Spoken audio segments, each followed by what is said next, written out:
최근에 그러니까 지금 우리가 지난번에 한 2025년 여름 이전까지 좀 대략적인 내용을 살펴봤잖아요. 그래서 기억나시진 않겠지만, 그래서 그 연장선에서 그 이후에 또 어떤 일들이 또 일어났는지, 그리고 지금 계속해서 기사가 막 나오고 있잖아요. 그래서 그런 부분들 또 해서, 근데 그렇게 할 때 정말 진짜 되게 치밀하게 탁탁탁탁 시간이 막 초침이 막 가듯이 이렇게 가고 있는 이 마지막 때 우리는 그러면 어떻게 하면 좋을까? 어떻게 하면은 누가 여기서 뭐래, 누가 저기서 뭐래 이런 말들에 휩싸이지 않고 우리가 믿음의 길을 갈 수 있을 것인가를 좀 고민해보고 그것들을 나누는 시간을 가져보고자 합니다. 네, 함께 나눌 말씀은 마태복음 24장 6절 말씀입니다. 다 같이 봉독하도록 하겠습니다. 시작. 난리와 난리 소문을 듣겠으나 너희는 삼가 두려워하지 말라. 이런 일이 있어야 하되 아직 끝은 아니니라. 정말 요 말 한마디 붙들고 싶잖아요. 아직 끝은 아니니라.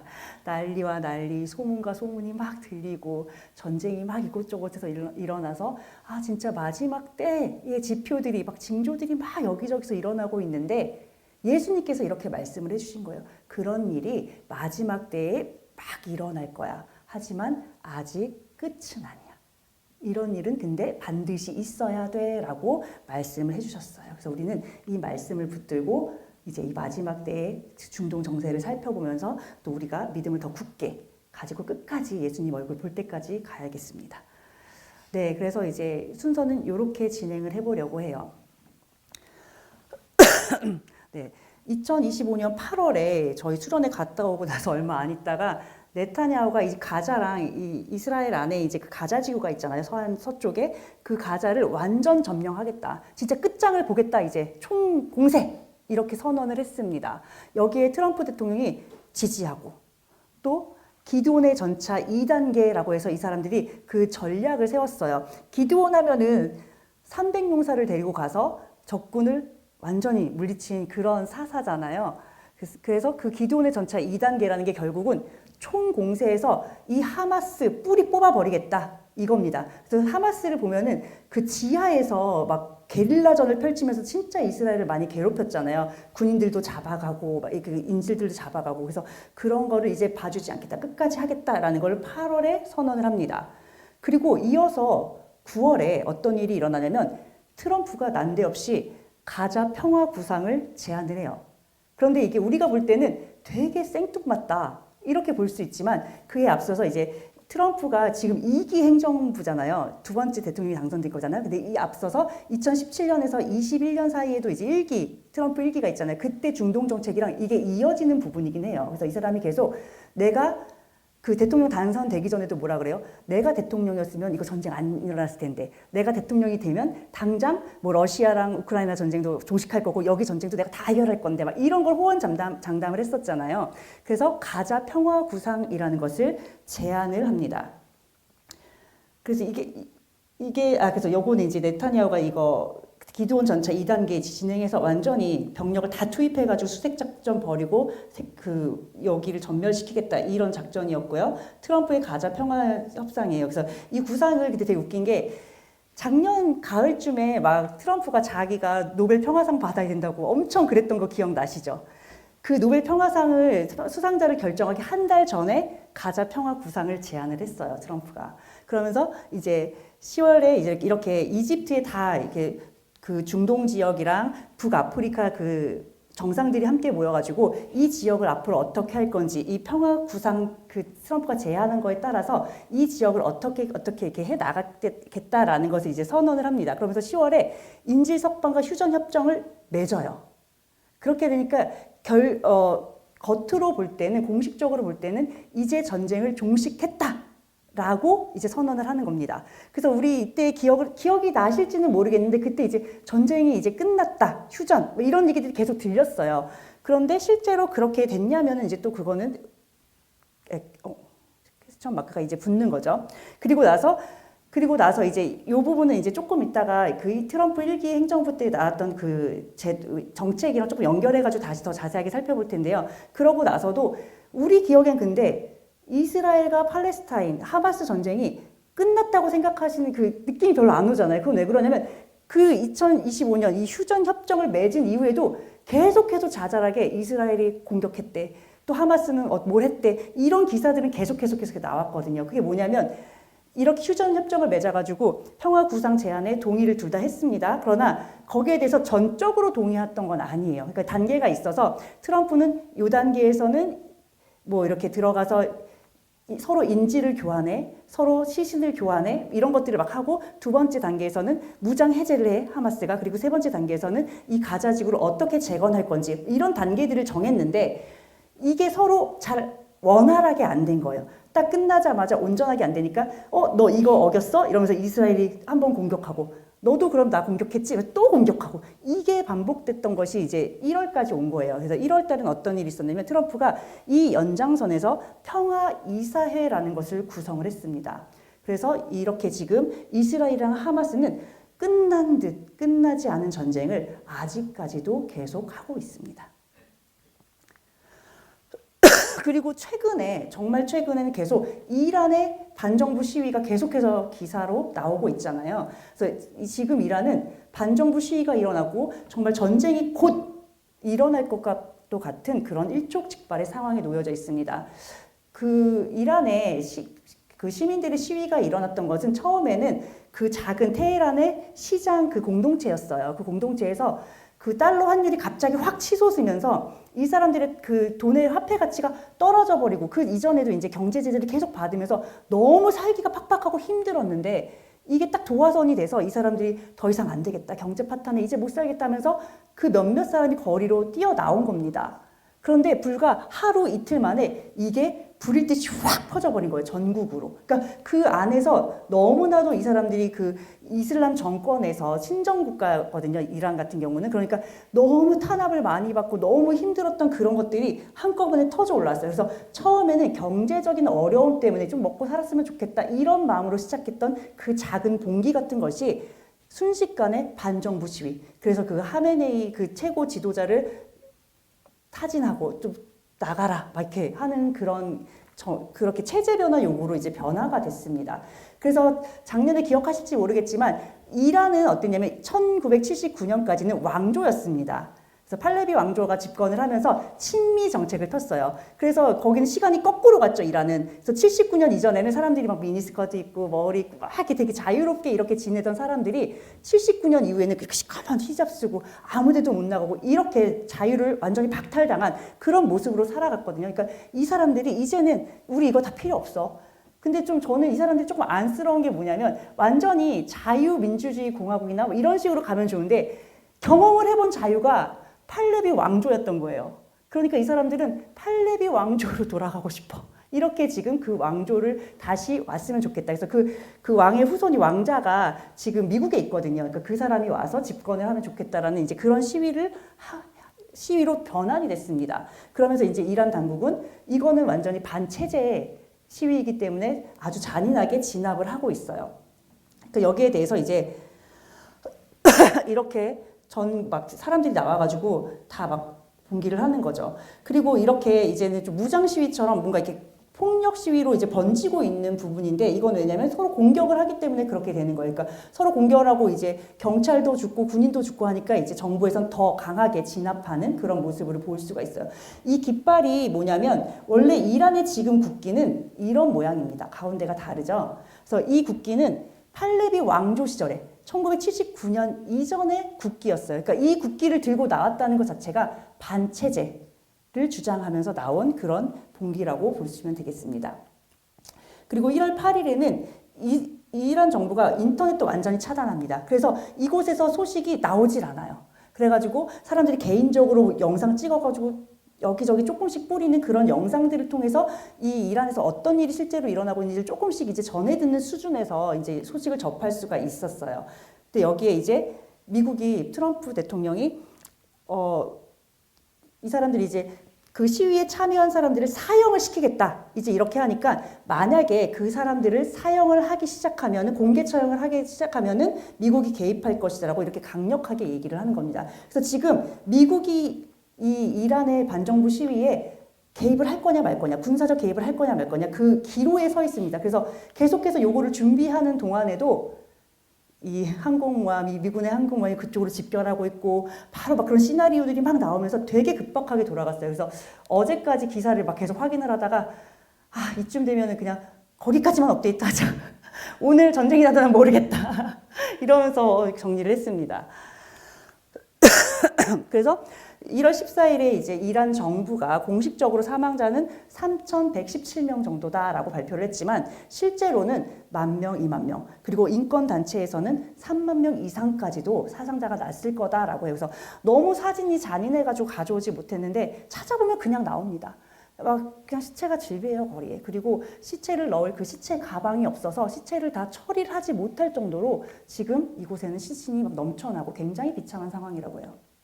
그래서 미국이 개입할 거냐 말 거냐. 그래서 이란은 지금 시간이 없다. 미국의 폭격이냐 핵폭이냐 이 기로에 서서 이제 최후의 선택을 기다리고 있어요. 그런데 계속해서 그 하메네이 정부는 핵을 포기하고 미국에 굴복하느니 끝까지 간다. 전쟁한다. 지금 가장 이제 조금 전에 확인한 뉴스에서는 거기까지 보고 왔습니다.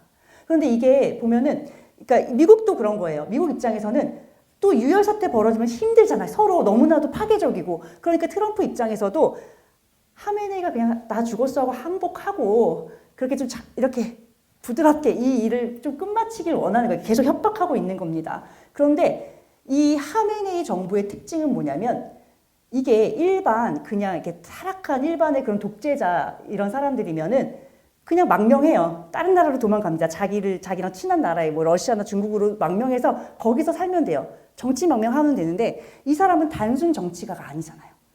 그 종교의 수장입니다.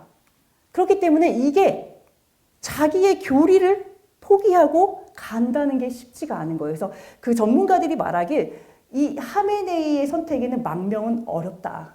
그래서 이 사람은 정말 선택지가 없는 사람이다. 뒤가 없는 사람이다. 그렇기 때문에 정말 여기서 처형을 당하거나 전쟁을 정말 불사하거나 그런 극단적인 선택을 할 수밖에 없을 거라는 전망을 내놓더라고요. 그래서 좀 더 지켜봐야 하겠지만 지금 이란은 굉장히 힘든 상황이다. 시위 속에서 일촉즉발의 상황입니다.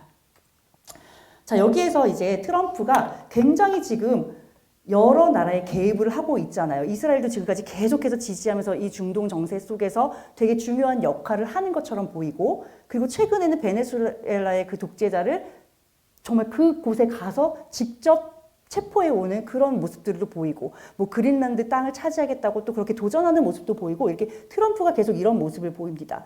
그래서 트럼프가 도대체 그러면 이 사람은 중동 정책을 뭘 갖고 있는 건가? 이제 좀 중요한 것 같아요. 왜냐면 이 미국이란 나라가 굉장히 군사력이 세잖아요. 지금 세계 1위인데 이 1위가 2, 3위와의 격차가 굉장히 크다고 하더라고요. 그래서 거의 뭐 50%에 육박하는 그 세계 전체의 군사력을 미국이 독식하고 있다고 합니다. 그러니까 이전까지는 미국이 강대국인 걸 다 알잖아요. 굉장히 힘이 센 나라인 걸 다 압니다. 그렇지만 유엔의 눈치를 보기도 하고 세계의 눈치를 보기도 하면서 이 미국의 대통령들이 지금까지는 조금 그래도 자제를 했어요. 그리고 그 힘을 함부로 사용하지 않았습니다. 그런데 트럼프는 지금 조금 달라요. 그 힘에 자기가 갖고 있는 그 힘이 어떤 힘인지를 알고 있고 그거를 되게 적재적소에 사용하고 싶어요. 왜?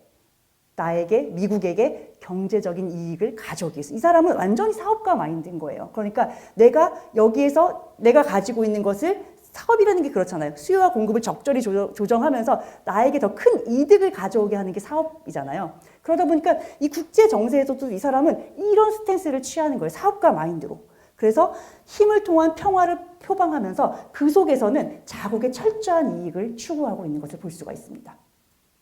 그래서 1기 트럼프 때는 중동 정책 기조를 보면은 이란 봉쇄 및 압박 극대화입니다. 그래서 이때도 계속해서 이란과 충돌이 일어나고 되게 힘든 시기였어요. 그러면서 이렇게 하는 이유는 친이스라엘 기조를 강화하기 위해서요. 이렇게 하고 그러면서 이제 그 이란은 봉쇄하면서 나머지 이제 뭐 아랍에미리트라든지 사우디라든지 나머지 그 이슬람 국가들 있잖아요. 거기랑은 아브라함 협정이라는 거를 체결하려고 되게 애를 썼습니다. 그래서 이렇게 하는 이유는 실용주의적 거래 외교를 하고 싶은 거예요. 중동이라는 곳은 기름이 나는 곳이잖아요. 그렇기 때문에 굉장히 중요한 곳이기도 하고 그 경제적인 이익이 굉장히 큰 곳입니다. 그래서 이곳을 그렇게 보고 있어요. 그래서 군사적 개입을 제한했던 건 뭐냐면 파병 나가 있던 그 미군들을 다 이렇게 철수를 해요. 다 본국으로 송환을 하고 해서 최소한만 여기에 남겨두는 거예요. 그래서 그런 모습을 보였습니다. 그래서 성과를 보면은 이란에 대한 강한 압박을 하는 동시에 중동 내에서는 관계를 개선했어요. 여기에서 아브라함 협정 체결이라는 게 굉장히 중요한데요. 제가 지난 수련회 강의 때는 요거를 좀 빼먹었더라고요. 그래서 이 부분을 좀 설명을 드리려고 해요. 2020년에 미국 주도로 이스라엘과 아랍에미레이트, 바레인 간의 수교를 정상화한 역사적인 합의예요. 이 아브라함이 누구예요? 이스마엘과 이삭의 조상이죠. 이슬람과 유대교의 조상이에요. 그래서 공동 조상인 아브라함의 이름을 따서 이 협정의 이름을 지었습니다. 야, 우리 원래 따지고 보면 한 식구잖아. 우리 패밀리잖아. 그러니까 이렇게 싸우고 서로 적대하지 말고 너네 이렇게 친하게 지내. 이런 정책을 이때 편 거예요. 그래서 실제로 이 당시에는 아랍에미리트랑 바레인이랑 이스라엘이 함께 수교를 맺습니다. 그래서 이렇게 역사적인 이런 장면을 남겼어요. 자, 그런데 재밌게도 아브라함 협정을 구글에 검색을 하잖아요. 그럼 함께 딸려 나오는 말이 있습니다. 7년. 아브라함 협정 7년. 이 협정이 7년 동안만 유지한다. 이런 기록이 아무데도 없어요. 그런데도 이렇게 아브라함 협정을 치면 7년이라는 검색어가 자동으로 따라오는 이유는 바로 성경 말씀에서 기인해요. 다니엘서 9장 27절에 보면 그가 장차 많은 사람들과 더불어 한 이레 동안의 언약을 굳게 맺고라고 하고 있습니다.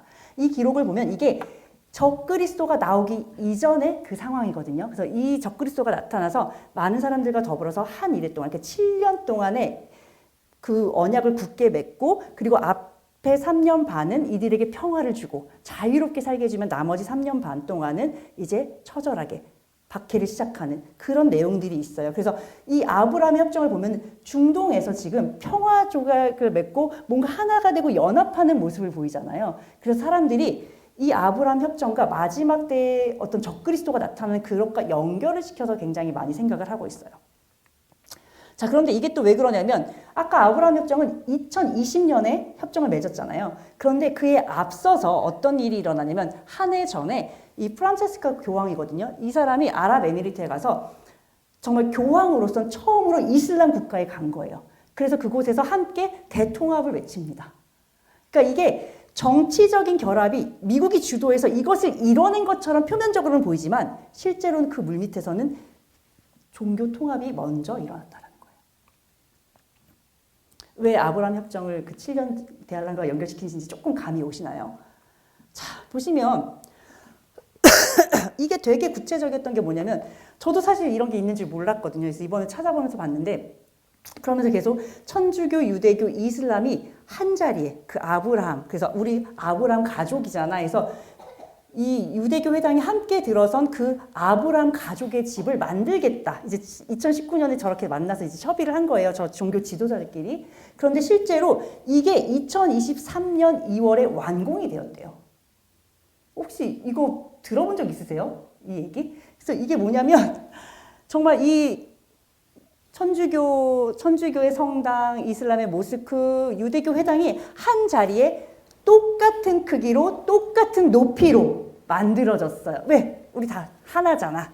다 똑같아. 누가 높고 누가 낮고 이런 거 없어. 그리고 얘는 이 천주교 성당은 이 방향이 조금 이렇게 틀어져 있잖아요. 천주교 성당은 로마, 바티칸을 향해 있고 유대교 회당은 성전산을 향해 있고 예루살렘을 향해 있고 또 이 이슬람 모스크는 메카를 향해 있고 이래서 이 방향들이 다 이렇게 틀어져 있는 겁니다.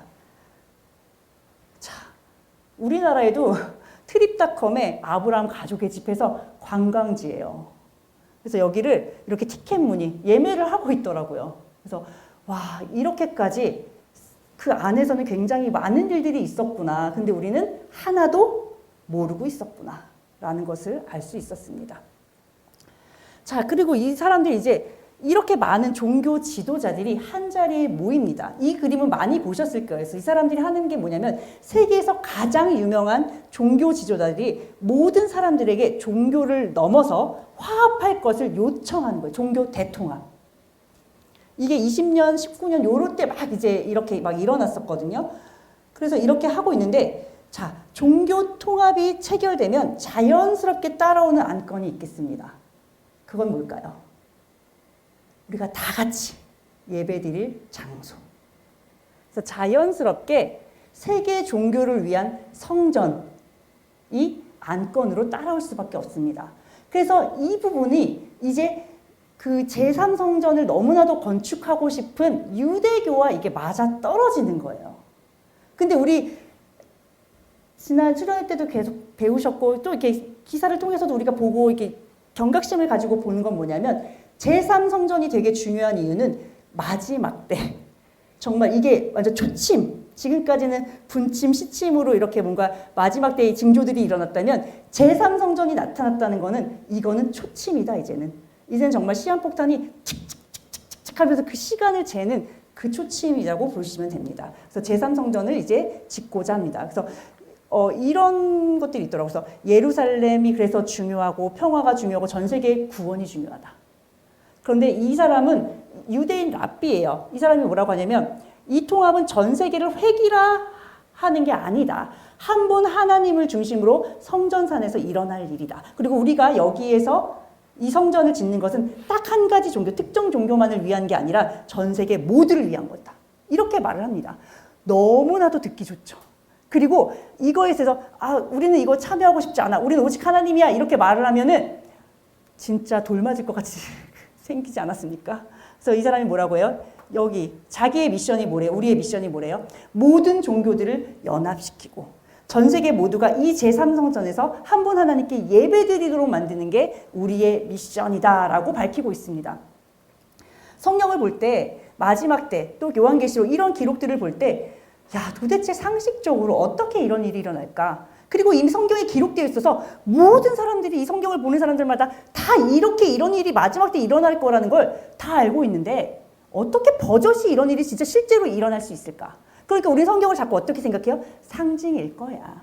어떤 영적인 메시지일 거야. 라고 이렇게 자꾸 우리조차도 그 말씀을 희석해버린다는 거예요. 그러니까 아무 준비도 하고 있지 않아요. 그런데 기가 막힌 거는 시간이 지나고 사건이 일어나고 이게 흘러오는 역사들을 보면은 와, 하나님의 기록이 정말 토시 하나도 틀리지 않고 문자 그대로 진짜 사실이었구나. 이것들을 보게 된다는 겁니다. 그런데 그 말씀 속에서 하나님이 뭐라고 하셨어요? 자, 프란치스코 교황이 이런 말도 했어요. 모든 종교는 신에게 도달하는 길이다. 각기 언어만 다를 뿐 우리는 한 군데로 가는 거야. 종교 다원주의죠. 그래서 이 사상을 가지고 지금 모든 종교를 하나로 모으고 있어요. 이 사람 프란치스코 교황은 죽었습니다. 그리고 레오 14세가 또 즉위를 했는데 이 사람도 즉위식에서 하는 말이 뭐예요? 하나된 교회가 세상의 화해를 이끌 수 있어. 세상의 평화를 위해 계속 세상의 평화, 화해 이것들을 강조하고 있습니다. 사랑. 자, 그런데 하나님은 분명히 성경에서 이렇게 기록하고 있습니다. 사도행전 4장 12절 말씀이에요. 같이 읽어보겠습니다. 시작. 다른 이로서는 구원을 받을 수 없나니 천하 사람 중에 구원을 받을 만한 다른 이름을 우리에게 주신 일이 없음이라 하였다. 자, 성도 여러분, 절대로 우리는 이 말씀을 잊어서는 안 됩니다. 정말 여러분 눈앞에서 다 같이 평화롭고 다 같이 좋지 않은데 너 혼자 왜 그래? 이렇게 우리를 타박할 때 정말 여러분 그거를 거슬러서 그래도 나는 예수님만이 구원인 것을 믿어 라고 말씀하실 수 있으시겠어요? 정말 사람들의 인파가 막 이렇게 걸어오는 어떤 시내를 걸을 때 그 사람들을 거슬러서 죄송합니다 이럴 때 그걸 걸어가는 것도 너무 벅차고 힘들더라고요. 그런데 그 사람들이 하나같이 나를 향해서 너 이거 안 버리고 다 같이 하나가 되지 않으면 넌 죽어. 이렇게 한다면 여러분 거기에서 담대히 그래 난 죽을게. 나 그래도 천국 갈래. 이거를 주장하실 수 있겠냐고요. 지금부터 이 말씀이 정말 마지막 때 이렇게 우리 눈앞에 이런 일이 일어나겠구나. 진짜 일어날 거야 라는 것을 정말 직면한 상태에서 이 마음가짐을 준비하지 않으면요. 절대 입 못 대십니다. 거기서 나도 모르게 이러면서 같이 거기 휩쓸려 가실 거예요. 아마 다. 정말 너무나도 두려운 말씀이에요. 그래서 예수님께서도 분명히 말씀하셨죠. 내가 곧 길이요 진리요 생명이니 나로 말미암지 않고는 아버지께로 갈 자가 없다고 하셨습니다.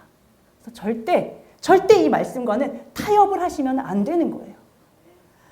자, 1기 그렇게 끝났습니다. 2기 때는 어때요? 2기 때도 계속해서 이 기조가 유지가 됩니다. 근데 이 아브라함 협정의 그 최대 목표는 뭐냐면 그 중동 지역에서 가장 큰 포션을 차지하고 있는 사우디아라비아를 이 아브라함 협정에 끌어들이는 거예요. 그래서 트럼프는 계속해서 아브라함 협정을 확대하기를 원합니다. 그래서 실제로 유럽 아랍에미레이트랑 바레인이 먼저 수교를 맺고 이스라엘과 수교를 맺고 난 뒤에는 수단과 또 모로코 이렇게 두 나라가 같이 또 수교를 맺고 이렇게 합니다. 근데 그 다음에는 그렇게 큰 효과는 없었어요. 그런데 이 아브라함 협정 처음에 만들 때 그 트럼프의 큰 사위 있어요. 제라드 쿠슈너인가 이런 사람이 있어요. 근데 그 사람이 유대인이거든요. 그 사람이 이 협정을 기획을 했어요. 고안을 하면서 그 사람이 뭐라고 했냐면 중동에 있는 22개국이 모두 다 이 협정에 가입할 거다. 이렇게 확언을 했어요. 그 사람이. 그래서 그 사람이 뭐 적그리스도다 이렇게 말하는 사람들도 있더라고요. 그러나 그것은 아직 모릅니다. 자, 그런데 어쨌든 이렇게 해서 계속 이거를 확대해 나가고 싶어 합니다. 그러면서 지금은 좀 더 강해졌어요. 트럼프가 군사 개입도 불사하며 이 중동 지역의 질서를 재편하는 그런 모습을 볼 수가 있습니다. 그런데 지금 이제 최근에 사우디는 끝까지 아직은 뭐 이렇게 할 것처럼 하다가 아직은 우리는 아니다. 이렇게 좀 선을 긋고 있는 모양새입니다. 그래서 친미 중동으로 새 질서를 구상하고 있는 그런 모습이고요. 이거는 그래서 최근에 카자흐스탄, 그 중앙아시아에 있는 카자흐스탄이 여기 아브라함 협정에 가입을 했거든요. 그러면서 이제 그 중앙아시아 지역에 있는 그 여러 정상들과 만나면서 함께 협력하자 이것을 이제 부추기고 있는 그런 장면입니다. 그래서 계속해서 이 트럼프가 자기가 주장하는 건 자기는 힘을 가지고 사실은 윽박지르고 사실은 협박하는 건데 자기는 평화의 사도다. 그래서 내가 있어서 평화가 이 세계 평화를 내가 유지하고 있다. 이것을 계속해서 지금 주장하고 있습니다. 자, 그리고 아까 이제 가자 평화 구상이 있었죠. 그래서 이 평화 구상이 이제 2025년 9월에 나왔었는데 첫 단계는 휴전하고 비군사화하고 재건하고 이렇게 3단계로 구성된 가자지구 평화 구상안을 발표를 한 거예요. 그래서 작년 10월에 이 구상에 따라서 1단계 휴전까지는 합의의 성사를 한 겁니다. 그런데 이제 계속해서 이 그것을 보면은 뭐 하마스는 72시간 내에 이스라엘 인질을 전원 석방해라. 이스라엘은 이렇게 해라 해가지고 전부 이렇게 안은 만들었는데 이게 이제 딱 안 이루어질 때마다 이제 공격하고 이런 것들이 반복되고 있다는 거예요. 그래서 이게 정말 그렇게 효과가 있었을까? 아직까지는 잘 모르겠다. 그렇지만 어쨌든 하마스는 거의 해제가 된 상태이고 지금 그 안에서 이제 되게 이렇게 조금씩 세력을 회복해가면서 여기저기서 게릴라전을 펼치면서 이스라엘을 괴롭히고 있긴 하지만 거의 지금 이스라엘의 승리로 보고 있습니다. 그런데 이 트럼프는 뭐라고 해요? 이런 걸 하면서 이 평화선언의 서명하기까지 3,000년이 걸렸습니다. 그리고 이 합의는 오래 지속될 겁니다. 그러니까 나한테 노벨 평화상 달라. 이제 아주 당당하게 막 요구를 했어요, 이때. 그리고 이스라엘에서는 이 종전 선언을 하면서 이렇게 이런 트럼프의 일련의 이런 그런 정책들이나 이런 이스라엘을 둘러싼 그 정세들을 대응하는 모습을 보면서 이스라엘 의회에서 기립박수하면서 아주 영웅 대접을 받았다고 해요. 자, 그런데 실제로는 어떤 일이 일어났느냐? 전쟁을 멈추자 학살이 시작됐습니다. 그러니까 아직도 실제로 이 안에서 일어나는 일들은 너무나도 잔인하고 힘든 일들이 있다는 거예요. 그리고 하마스가 결국은 무장 해제를 해라 너네. 트럼프의 요구는 이거거든요. 그렇지만 하마스는 무장 해제를 아직은 하고 싶지 않은 거예요. 그래서 1단계를 합의를까지는 겨우 했지만 아직까지 전쟁이 종식되기까지는 좀 산 넘어 산인 그런 형국이라고 할 수 있습니다. 자, 그리고 올해 지난주에요. 이거는 뭐냐면 이거는 아까 그 아브라함 협정과 그 트럼프의 가자 평화 구상 거기에 연달아서 이게 조금 해결이 잘 안 되고 뭔가 이렇게 지지부진하고 잘 안 진행되는 것 같으니까 트럼프가 뭘 했냐면 가자 평화위원회라는 것을 출범을 시켰습니다. 지난주 22일이에요. 이게 뭐냐면 종전 및 가도기의 그 가자 지구를 통치하고 또 재건을 위한 최고 의사 결정 기구를 만든 거예요. 그래서 평화 구상안을 이제 할 때까지는 유엔 안보리 이사회에 가가지고 이런 걸 해가지고 우리가 전쟁을 종결할 거야 라고 했을 때 막 그 의결을 받고 막 했어요. 그런 절차를 밟았어요. 근데 그 이후에 트럼프 행보를 보면 유엔 하는 게 마음에 안 들어요. 또 이 사람이. 너무 뜨뜻미지근하고 이스라엘을 좀 팍팍 밀어주고 자기가 정의라고 생각하는 이스라엘은 좀 밀어주고 아니라고 생각하는 부분에서는 좀 이렇게 같이 합을 맞춰줬으면 좋겠는데 미국이 유엔에 분담금을 진짜 많이 내는데 자기 의견을 너무 이렇게 확 들어주지 않는 것 같거든요. 그러니까 이제 나 그만 이제 분담금 내겠어 유엔에 막 이러면서 유엔에게서 지금 나올 그 구상을 하는 것처럼 보이면서 지금 갑자기 세계 평화를 위한 국제기구로 이 가자 평화위원회를 출범시킨 거예요. 그러니까 지금 그러면서도 이제 겉으로는 이거 뭐 유엔 대체하려고 만든 그런 기구는 아니야라고 입으로는 말하고 있는데 하고 있는 모습을 보면 그렇게 가고 있다라는 거죠. 근데 여기 몇 면을 보시면 미국을 빼고 나머지는 그렇게 영향력이 국제사회에서 큰 나라들은 아닌 나라들로 19개국을 모아서 20개국이 참가해서 이 또 평화기구를 이렇게 조약을 하고 이렇게 합니다. 그래서 여기에 이제 보시면 푸틴도 동참하기로 했어. 중국이 또 동참해. 일본도 동참해. 한국도 동참해. 우리나라도 이거 러브콜 받았다고 해요. 그래서 지금 여기 보면은 한국 정부도 참여 적극 검토라고 하고 있잖아요. 그래서 이런 것들을 지금 트럼프가 국제사회에 요구를 하고 있는 거예요. 근데 여기에 지금 주요 서방 국가들은 다 빠졌죠. 그러니까 동의하지 않는 거예요, 이것들을. 그래서 그 서구 사회들을 보면 어떤 거냐면 이스라엘이라는 나라에 이렇게 전폭적인 지지를 해주는 것을 사실 달가워하지만은 않고 있습니다. 그러니까 이스라엘이 지금 아브라함 협정이라고 해가지고 그 아랍에미레이트 나머지 이렇게 중동 이란을 제외한 중동들과 좀 그 평화 무드가 조성이 됐잖아요. 그런데 이전에는 뭐냐면 이란이라는 나라나 자기가 마음에 들지 않는 반군들이 있는 그런 나라들을 공격할 때 조금 조심했어요. 이스라엘이 자기가 먼저 타격을 하진 않아요. 선제 공격을 하진 않았어요. 그런데 이 아브라함 협정을 맺고 난 뒤에 이 뒤가 무섭지 않은 거죠. 이제 나랑 평화협정을 맺었잖아요. 다른 나라들이 강대국들이. 그러니까 이제 마음 놓고 토벌 작전을 시행을 하는 겁니다. 그러니까 이제 유럽이나 서구의 이제 인권을 중시하는 나라들에서 볼 때는 이스라엘이 이게 너무 날뛰는 것 같다. 이런 또 무드가 있는 거예요. 그러니까 또 그 서방의 국가들은 조금 이런 부분들에 있어서 약간 경계를 하고 오히려 이 아브라함 협정은 평화협정이라고 하지만 그 이후에 이스라엘 행보를 보면은 좀 더 잔인하고 더 막 나가는 모습을 보이고 있다. 약간 이런 평가를 내리고 있어요. 그래서 실제로 이 기구가 어떻게 갈지는 아직은 몰라요. 그렇지만 지금 상황에서 볼 때 유엔을 조금 대체하고 싶고 자기가 세상에서 정말 이렇게 최고가 되고 싶은 이 트럼프의 야욕이 좀 들어가 있는 것 같습니다. 그래서 이게 왜 그러냐면 지금 이 위원장으로 자기가 대통령직과 상관없이 종신위원장을 하겠다. 이렇게 말해놓은 상태예요. 그리고 이 위원회에 들어올 때 10억 불인가? 우리나라 돈으로 몇 조 막 이렇게 되는 되게 큰 돈인데 그 돈을 내면은 회원국이 그 평생 회원국으로 인정해 줄게 막 이렇게 해서 돈을 막 이렇게 또 받겠다 이렇게 하고 막 그런 기록들이 있습니다. 그래서 이게 또 어떻게 갈지 그래서 참 지켜봐야 되는데 지금 보면 트럼프가 조금 이렇게 막 폭주를 하고 있는 모습을 볼 수 있어요. 자, 그런데 이 모습이 마치 여긴 지금 그 평화위원회 출범식이거든요. 그런데 이 장면은 뭐냐면 그 25년도 9월에 전체 그 세계 종교 지도자들이 한 자리에 모여서 통합을 선언한 그런 자리들이었어요.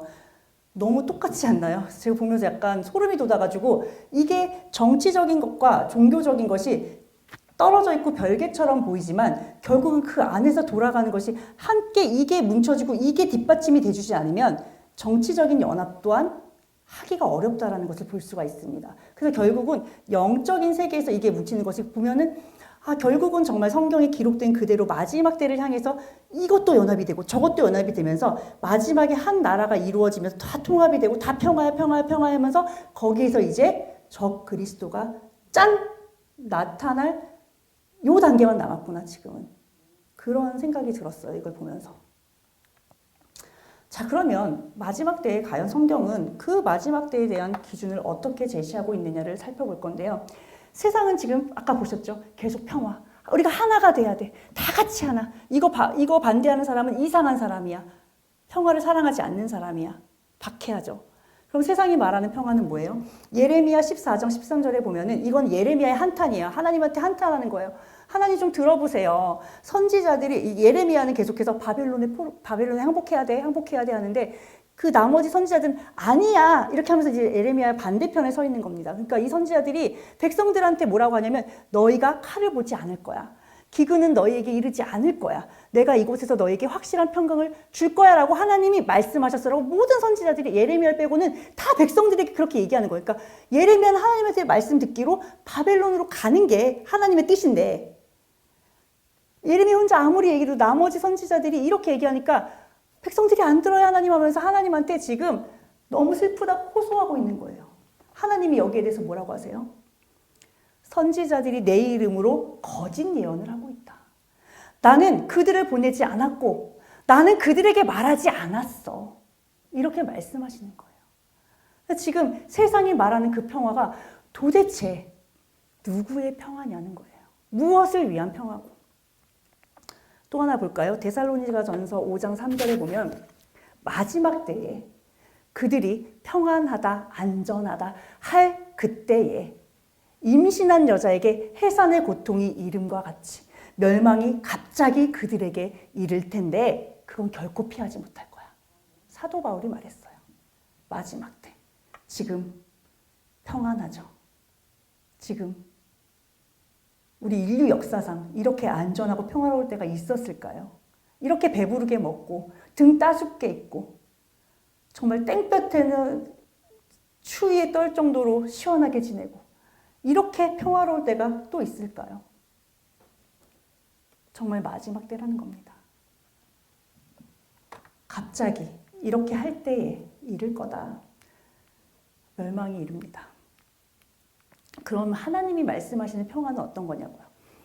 미가서 4장 3절에 보면 그가 많은 민족들 사이의 일을 심판하시며 먼 곳 강한 이방 사람을 판결하리니 무리가 칼을 쳐서 보습을 만들고 창을 쳐서 낫을 만들고 뭐 이렇게 하잖아요. 그러니까 이건 뭐냐면 무기를 다 생활 기구로 농기구로 만드는 거예요. 그러니까 더 이상 무기가 필요 없는 거예요.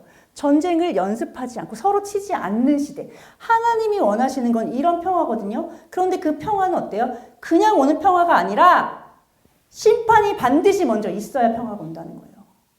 하나님의 기준에 따라서. 반드시 가르기를 하신 다음에 이쪽 싹 없어지고 지금까지 박해를 당하고 뭘 해도 끝까지 믿음을 지킨 이 사람들에게 오는 궁극적인 평화이지 그냥 모여봐. 인간들끼리 이렇게 한다고 평화가 오는 게 아니라는 겁니다. 예수님이 말씀하셨죠. 내가 주는 평화는 세상이 주는 평화와 달라.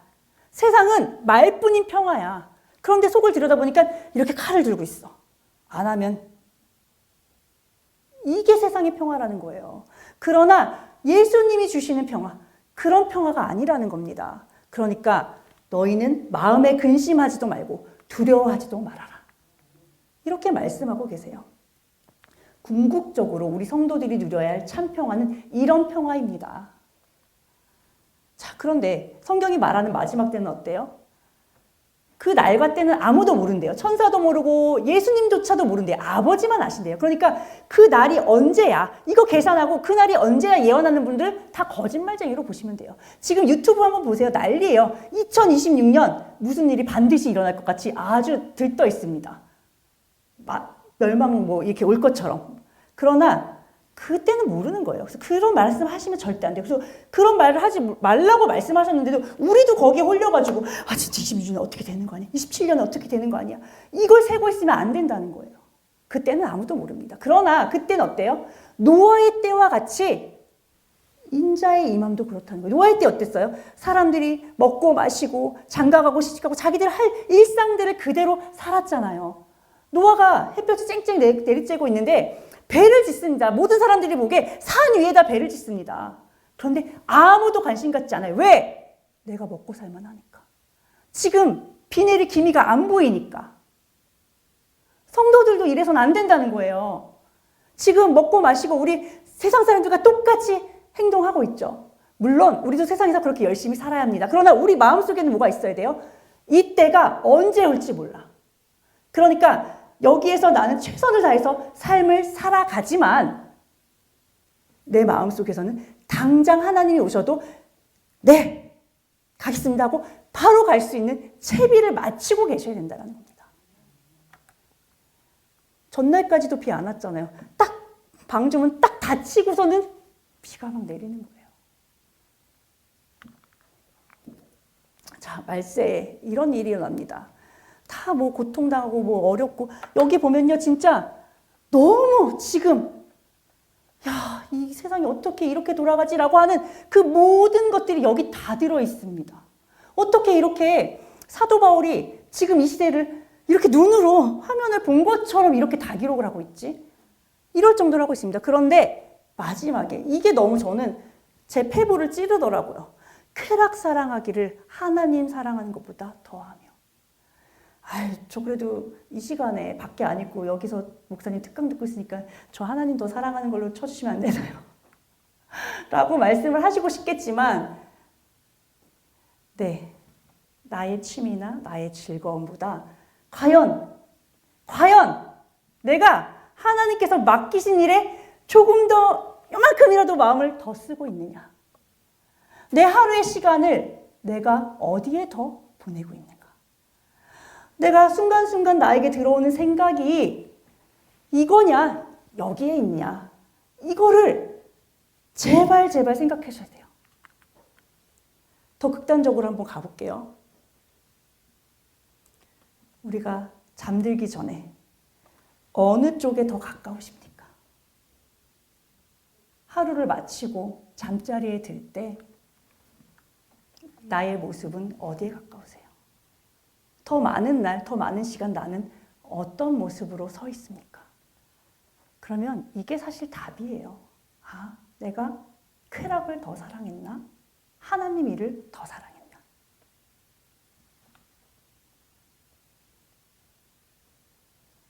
자, 그러면 지금 도처에 마지막 때의 징조가 널려 있습니다. 우리 우승 집사님 아까 기도할 때도 우리 늘 기도할 때 그러죠. 마지막 때가. 이제 끝이 보이는데 마지막 정해진 때를 향해서 달려가고 있는데 이 시기에.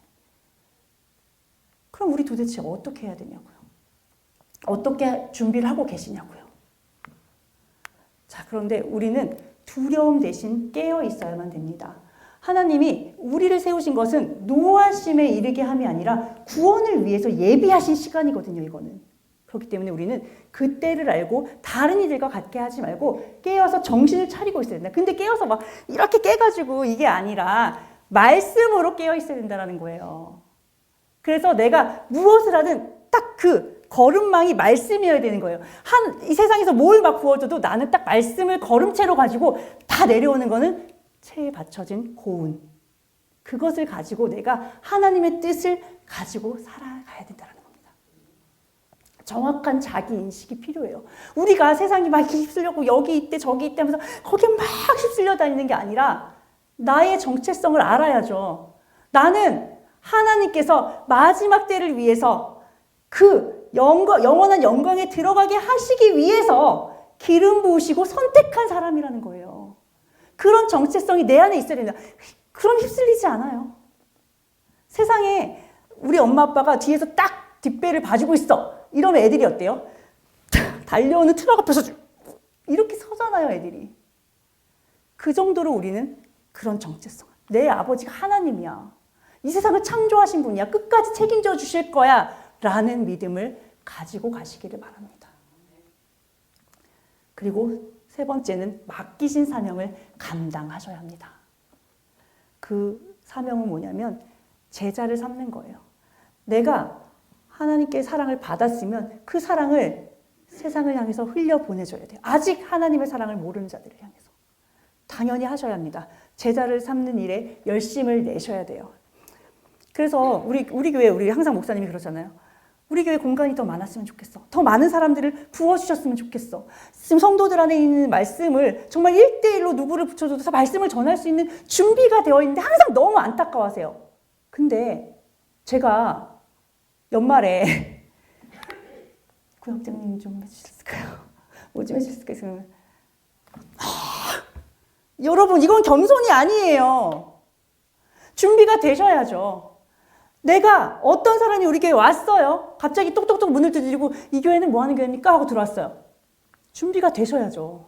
여기 도대체 몇 년 동안 이 말씀을 들으셨는데 아직도 저기 권사님, 집사님 이러시면 안 되는 거예요.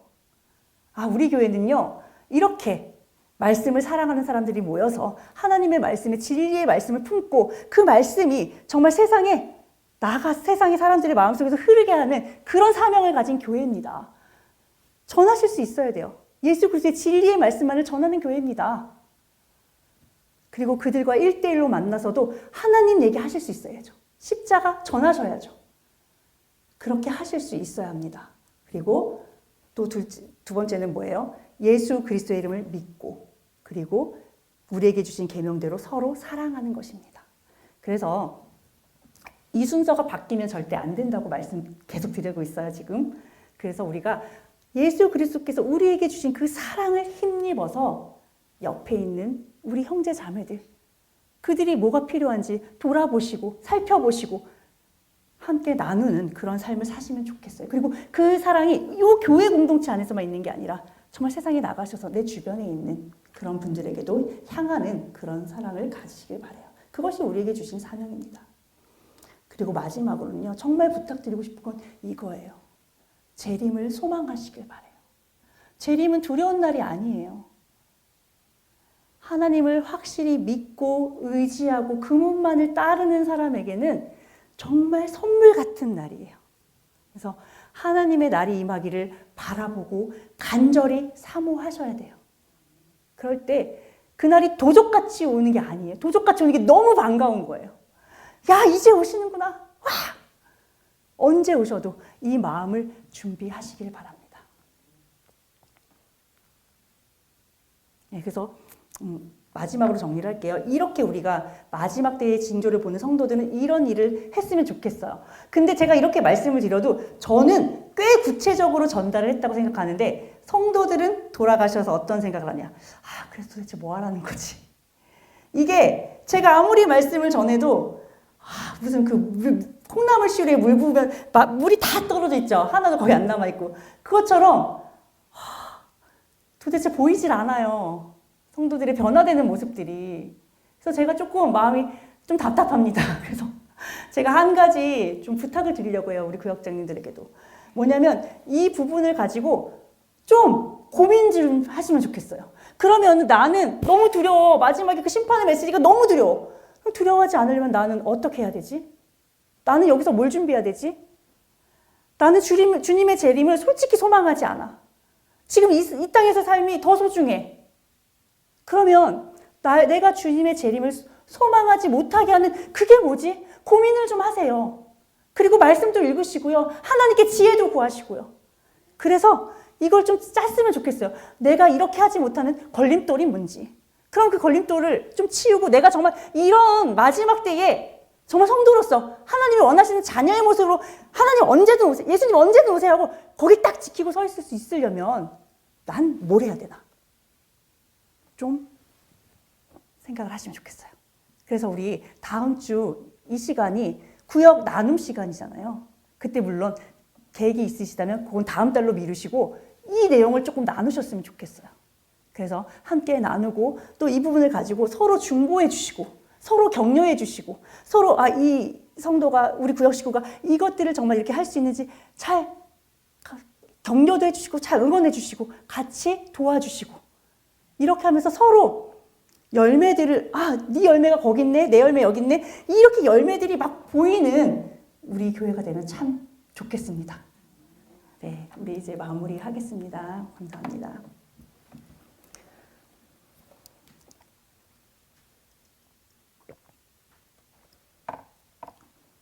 사랑과 은혜가 충만하신 하나님 아버지, 세상은 너무나도 급박하게 돌아가는 것처럼 보이고 우리가 절대로 그 흐름에 반항하거나 아버지 따라갈 수조차도 없을 만큼 그렇게 거대하게 보이기만 합니다.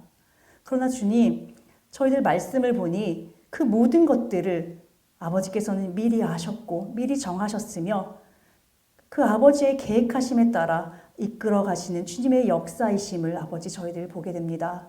주님, 저희들 그 주님의 역사하심과 주님의 온전하심과 주님의 성실하심을 믿고 아버지 저희들 마지막 때에 절대로 두려워하지 않으며 주님 걱정하지 않으며 근심하지 않으며 저희들 이 땅에서의 목숨을 구걸하지 않는 자들이 되길 원합니다.